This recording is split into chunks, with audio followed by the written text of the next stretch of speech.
I think the reason that the majority of people struggle, and it's something which I've started focus on a lot, people haven't got the ability to focus on a task long enough for it to come to fruition.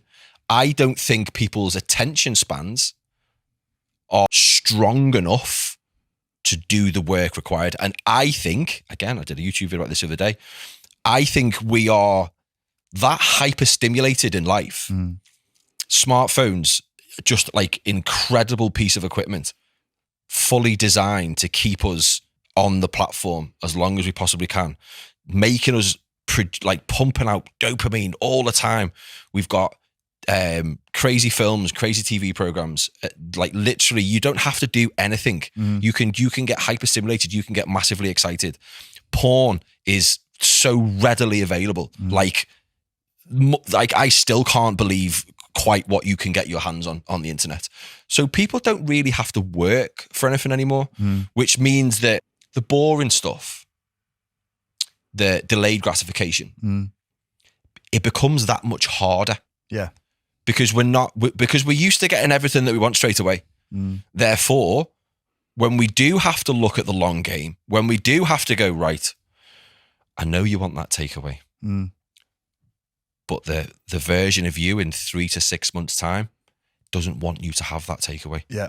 Are you okay not to have it? Yeah. Your dopamine craving brain goes, no, mate. Yeah. No. Yeah. And that's why I think people struggle. Yeah. 100%. No, I agree with you. It's a big thing in psychology. It's a very controversial subject of resilience. And we end up in this sort of the radical leftist territory where you start talking about resilience and people start screeching about ableism because some people have it and some people don't. And they act as though it's genetic. And I do not believe it's genetic. I think it can be entrained. 100%. Some people possibly, maybe they're born with a little bit more, but my God, stop blaming everything on flipping genetics. Until you've really tried, how do you know whether you could cultivate it or not?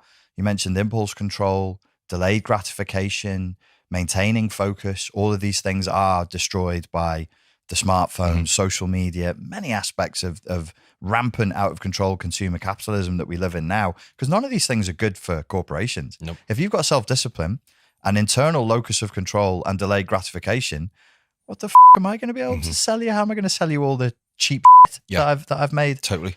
So everything is moving in the opposite direction. In a sense, to get anything done now, we have to swim upstream. And I think people need to embrace that.